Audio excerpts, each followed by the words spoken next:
Greg, it's great to see you back from America. I know it's a fleeting visit, so it's good of you to speak to us at this thank time. you. So, when you first came here, you were signed by DAHT in 1997. That's right. So, how did that move come about from Rangers to here? I think I was probably unaware of it up until the last minute, and I was never aware of Dunfermline's interest.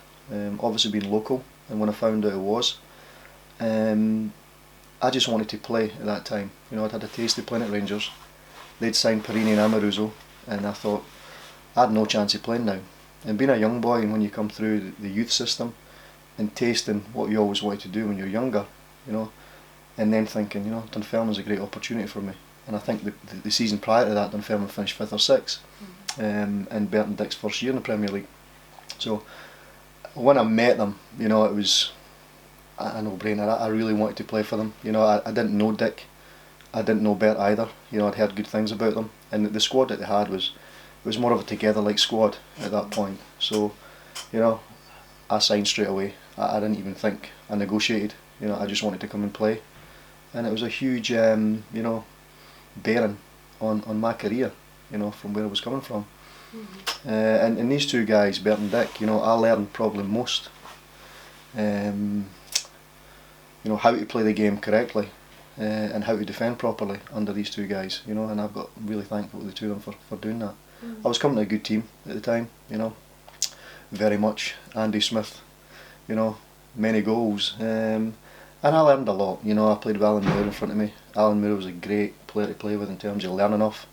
You know, worked really hard, but it was a culture shock for me in many ways, because at Rangers at that time with, you know, a Brian Laudrup you could pass the ball to when you played first team. You know, all these superstars. But when I come here, it was more, you know, we had to work really hard to get the results we wanted. And that season was fantastic. I never missed a game. Under Bert and Dick, I played 86 games in a row. You know. And then eventually moved, but you know, I learned so much at Dunfermline, and I had a great time. You know, I was playing well, and it was probably one of the most memorable times in my career at that point. Because there was a lot of players at that time that Bert and Dick created a good atmosphere in the dressing room, and there was a lot of players. As you say, there was Andy Smith, there was Alan Moore, there was Evo, Toddy. That's right. I mean, I look at it. I mean, Colin Miller was left back at that time, and you know, Colin Miller's now coach at FC Edmonton, who I see now and again, and we have a laugh, and you know, and everything. But you know, even Harry Curran, you know, I keep going on about Harry Curran. Harry Curran was very similar to what Gary Mason was at Dunfermline. You know, a player that had no flair, you know, but done his job, worked hard, but a fantastic player, really good player. Hamish French at the time, great. David Bingham, you know, two guys that scored a goal at Parkhead. We went there in the second game and beat Celtic at Parkhead. It was just a really, really good team, and for me it was a learning curve. You know, I never realised I'd actually made it until I was at Dunfermline and part of that first season, you know. And it was a good team at that time, good team spirit as well. Was there any game at that period at the time stand out for you? Probably my debut. We played Motherwell my debut here, we lost 2-0. And it was, you know, I thought we did well that day, and I think we having your debut, you've got to go out and try and play, you know, as well as you possibly can, because it's first impressions. And I did okay that game. I remember getting forward a few times, and I did okay. Unfortunately, we lost, and then we're thinking, oh my goodness, we're going to Parkhead the next week, and Celtic had just lost to Hibs 2-1 at Easter Road, and then we played Celtic the following week at Parkhead and won 2-1, and I thought, here we go. You know, we were well drilled. You know, we knew our jobs, and it was, you know, it was great. But we played a lot of good games. You know, the semi-final that season, I think we played Celtic at Ibrox. I think Craig Burley scored the winner. We lost 1-0. I always remember Bert saying, he says, moments like this, he said, it flashes by you. You know, and it was so right. You know, I thought, I'm 19-year-old, 20-year-old. I've got a long career ahead of me. No chance. It just flew by me. But the game of that season that probably stuck out was the game against Hearts. We played a midweek game here, and I think there was 12,000 fans there that night. It was a Wednesday night game, and I think we won 1-0. Alan Moore scored a goal in extra time, and it was a great atmosphere, great atmosphere. Hamish French used to always say to me, I love playing under the lights. And I never actually knew what he meant until that night. You know, playing under lights, it was great, and the fans that night was great. The stadium was full, and you know, it took us on to semi-final against Celtic. But you know, staying up, Motherwell away towards the end of the season, I think it was 3-1 we won or 3-2. Just the relief of, you know, staying in the league and finishing 7th or 8th or whatever it was that season was just, you know, great, because the second season after coming up was always the hardest one, and that was a hard year. But you know, the club were in transition then as well. A lot of players from the, you know, the Norrie days in that time were there. They left the following season, and you know, it was really building a squad again. But a lot of memories. And there was a change of manager because Bert left before you left. Yeah. So he resigned and Dick took over, and Dick was always says that he was unable to persuade you to stay, and you went to Carroll. Bert was obviously Bert was his own man as a coach. He was completely different from Dick. It was a good combination, good partnership. Bert would watch training. He was very quiet, but he knew exactly what was going on. Whereas Dick was different. He was a gentle lad type guy. He loved being in about the boys. He was a coach. But you know, I think it was in January. I remember going to see Bert and just saying, you know, obviously I spoke to him about why he resigned or why he left or whatever, and Dick took over, and Dick had a hard time. You know, it was very hard. We got relegated, and at that point, you know, I thought with having a year left on my contract, it was maybe the right time to go. And you know, I spoke to Dick about it. I think I got offered a new contract, and you know, I was happy with what they were offering me. But at that point, I thought, you know what, I'd seen a lot of other players move, and I thought I was capable of going on and doing other things. And you know, I think the club were told to sell me, and you know, they did. But I was always forever grateful for what Dunfermline done, you know, and I would never have got to play in England if it wasn't for, you know, a Dick and a Bert coming in at the right time to sign me, and it was the right move. Yeah. How did you get on at Charlton? I had a great time. You know, I signed a 4 or 5 year deal there when I went down, and you know, I'd played, I think, the first 20 odd games, and you know, everything was fine, and then I got injured. I done my knee. I came back home. I was quite a homer at that time, being a local lad here playing for Dunfermline, and you know, any weekend I got off and I was at Charlton, I'd drive all the way back up, and I was a guy for driving back during the night. So I'd leave at 12 o'clock at night, get down to London for 8 o'clock in the morning, and you know, I'd go straight to training. I remember having the night out here on the Saturday or the Sunday, drove back on the Tuesday morning, went straight to training, and it was the last kick in training, went for a tackle, turned my knee, and I thought, ACL's done. And it was the sorest thing I think I've ever had, and I think it's put me out for 8 months that season with my knee. And that was really the downward after that, because at that time resources for Charlton, you know, they were on the up. We just won the championship that year, part of a great team, you know, your Graham Stewart's, Mark Kinsellas, Clive Mendonca's, and I was fortunate to be there. Obviously I was younger, but you know, that was the start of them signing a Luke Young, a Radisson Kishashev. You know, the resources that, you know, I'd never ever been used to, apart from the time I was at Rangers. So to get back and break into the team was tough. I did get back, was fit, and I was really a bit part player, you know, and I found that hard to deal with because it's the first time I'd been a real bit part player, you know, and having been loved at Dunfermline and going somewhere where, you know, you're just a squad player in the end was disappointing, and it's very hard to realise that. And I think, you know, I was in and out for 2 years, played like 5 more games, and I thought, this is not what I want to do. I want to play, and I spoke to Alan, and I said to him, is there any chance of getting out on loan? And he says, well, I can let you go to Walsall. And at the time it was a little bit, you know, well, Walsall, bottom championship team, we were in the Premier League, and you know, it was a little bit of a culture, you know. I thought, I'm better than that. But then reality kicked in. I thought, well, I'm not. I've not played. I really need to get back and playing. So I went there, played for a month, played 9 games in a month, and you know, they stayed up. And at the time it was Colin Lee and a coach called Dave Merrington, and it was just a completely different experience. In the end, I actually re-signed for Walsall for another month. But then I went and I said, look, I think Jim Jeffries wants me to Kilmarnock. Can I go? And I remember the wee guy Keith Peacock says, yeah, you can go, but you're going for nothing. I had like 2 years left in my contract. I says, that's fine. I don't care. I just want to go and play. I've had enough. I want to get back to playing. I don't care where it is. I want to go. And I knew Jim Jeffries was always keen on me, obviously from his time at Hearts prior. And it was the right move. You know, I signed a 4-year at Kilmarnock. It was great. A lot of good experienced players at Kilmarnock at that point. Good club. Very similar to Dunfermline in many ways. I still lived in Fife when I went there, and you know, I had 2 really good years at Kilmarnock. Really good years. I enjoyed it. Probably played my best football at Kilmarnock at that time under Jim Jeffries. I really did. I played sweeper. I played centre half, and I loved it. Loved the way Jim Jeffries and Billy Brown were. Really did. Really good club. Then the move came back to Dunfermline. Mm-hmm. In 2004 it would be, Mm-hmm. through Jimmy Calderwood. Yeah. So but then you probably didn't play that much under Jimmy Calderwood. No, it was under, you know, I think at Kilmarnock I'd still had 2 years left, and with me travelling then, when I first went there was 7 or 8 people in a car, you know, in the car, and by the time I left, your Ali Mitchell's left, Chris Innes left, you know, your Andy McLaren's left, Craig Dargo's.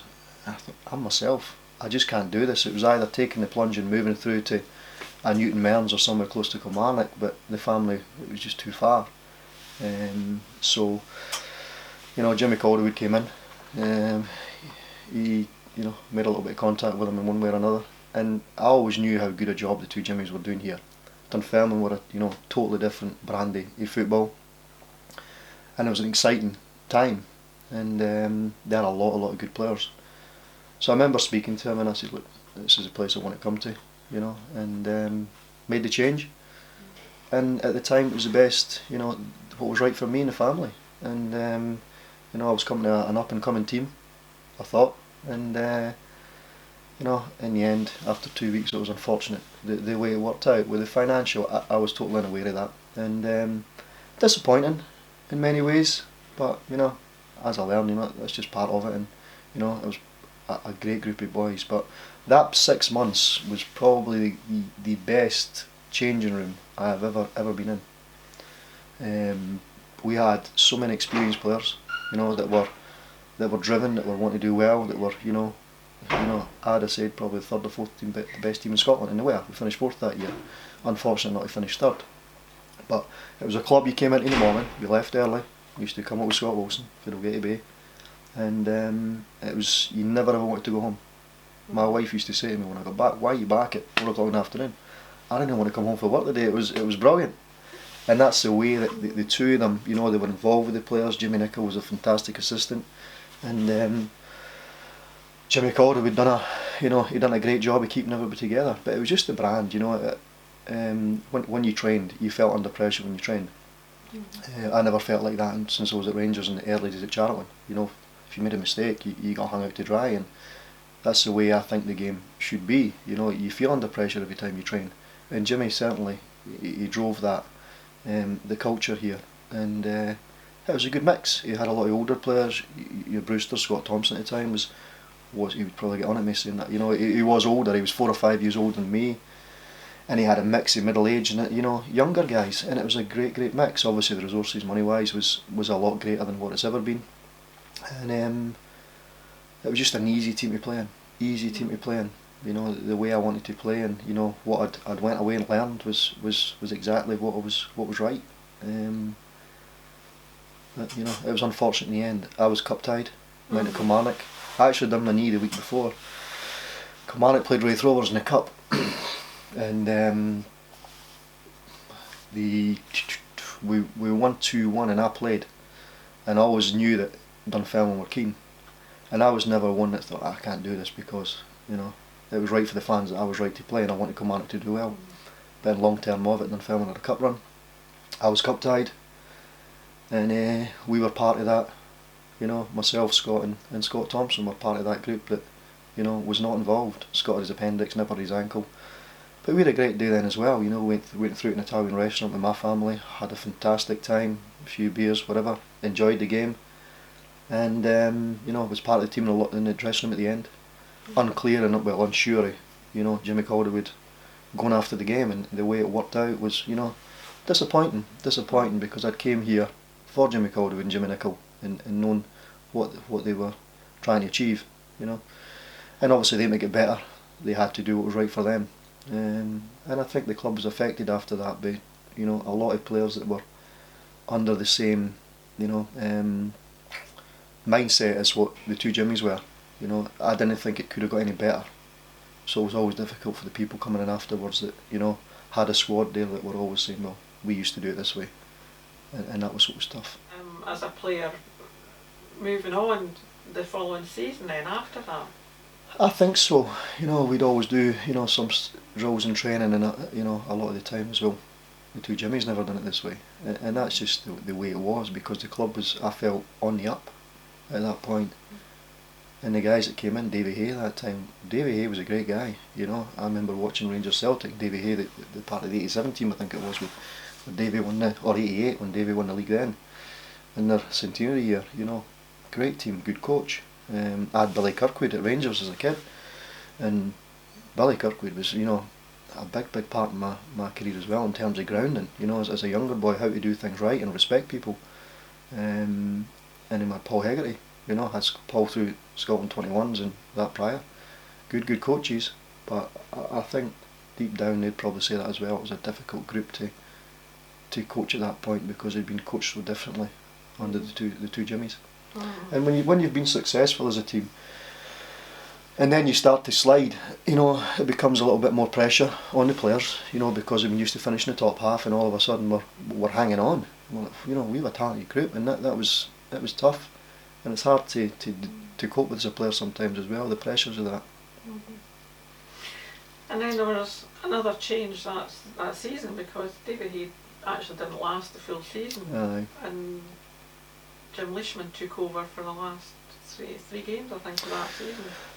I think it was Livingston away. I can't remember the score, was it 2-0 or 1-0 or whatever they lost, and you know, I was actually injured. I had a horrendous run of injuries in my latter part here. That was disappointing as well, and you know, we played Livingston. I think we came back at home to Dundee maybe, and we won 6-0, whereas Dundee were ahead of us. It was a 12 goal swing, the way it worked out, and that was probably a game that, you know, although Dundee United game kept us up, but that was a game that was the one where, you know, put us on the right track.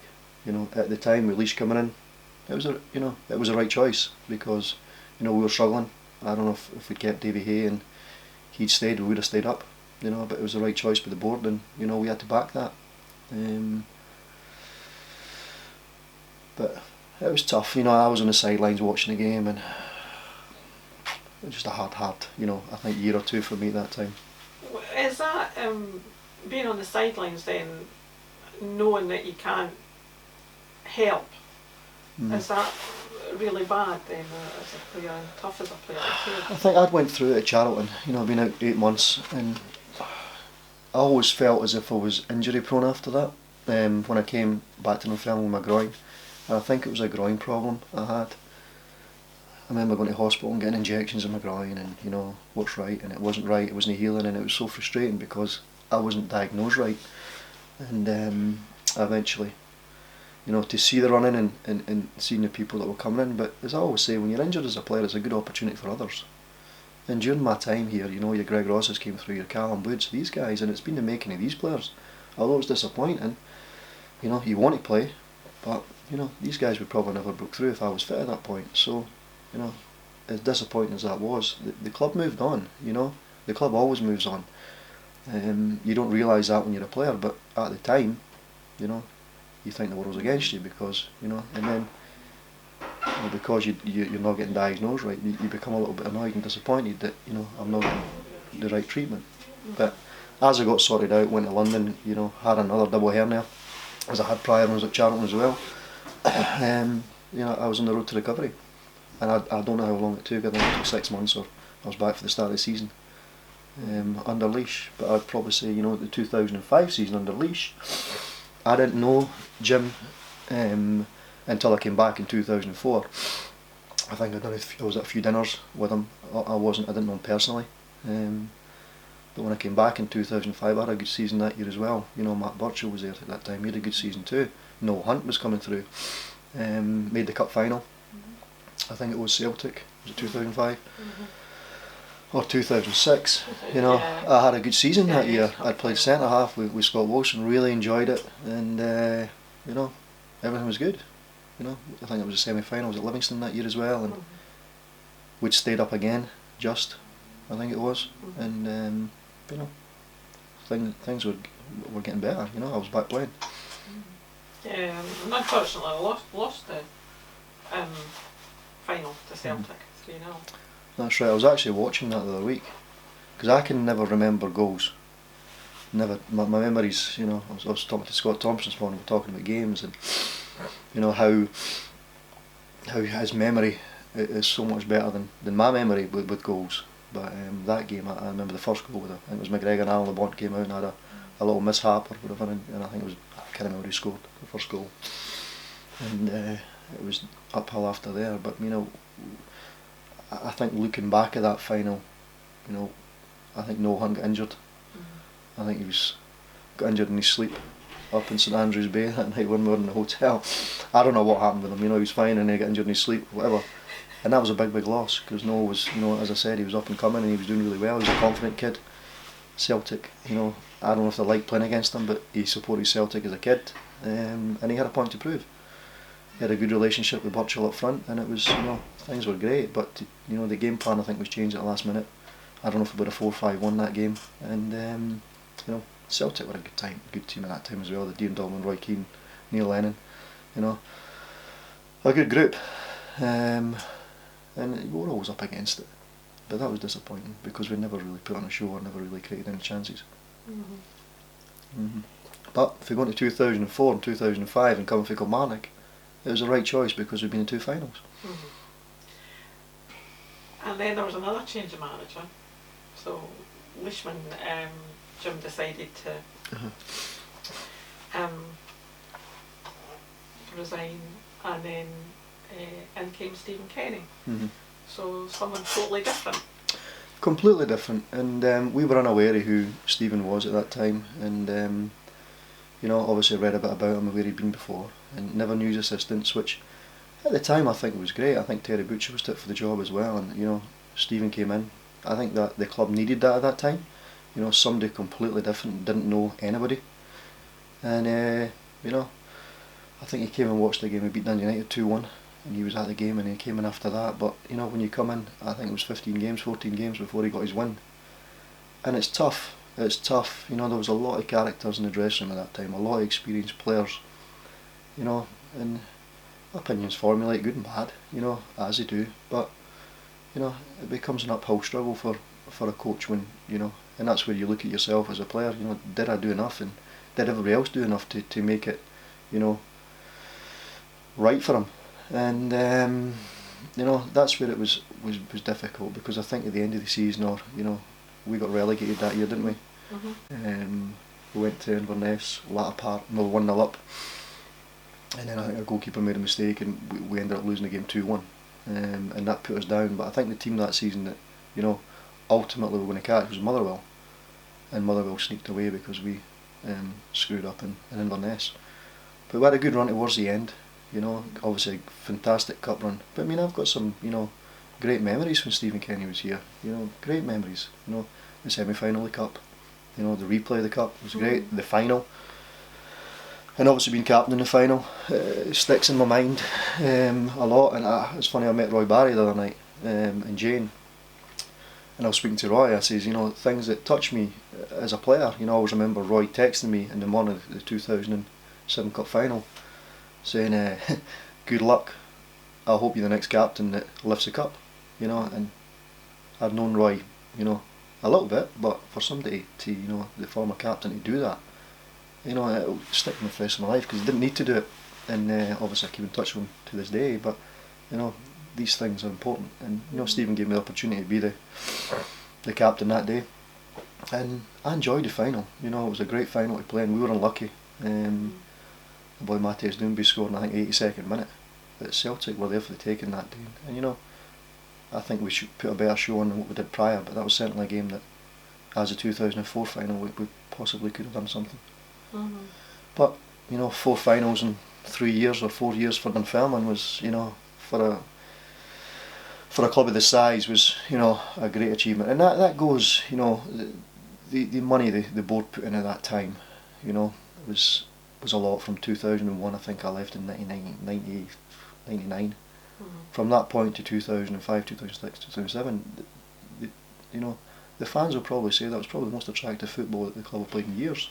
And credit to the board in that way. I know obviously what happened the latter part was, disappointing for everybody. But, they gave us some times where it was exciting, It was a great time, and a lot of the players during that period were capped nationally.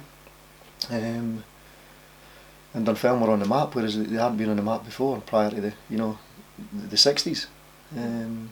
So, it was a good time. It was a good time, and I still keep. It's funny. I spoke to Stephen Kenny 2 or 3 weeks ago, and I've still kept in touch with him.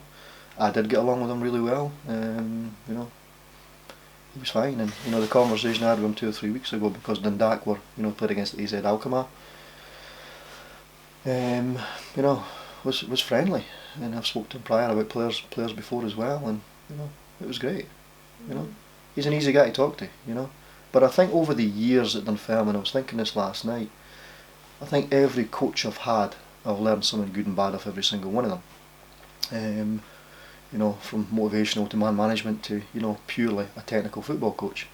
And, that lives with me in terms of what I'm doing now, and who I'm coaching and where I want to go. It lives with me, and it's what I learned from. And, Dunfermline was a lot of managers through a short period of time.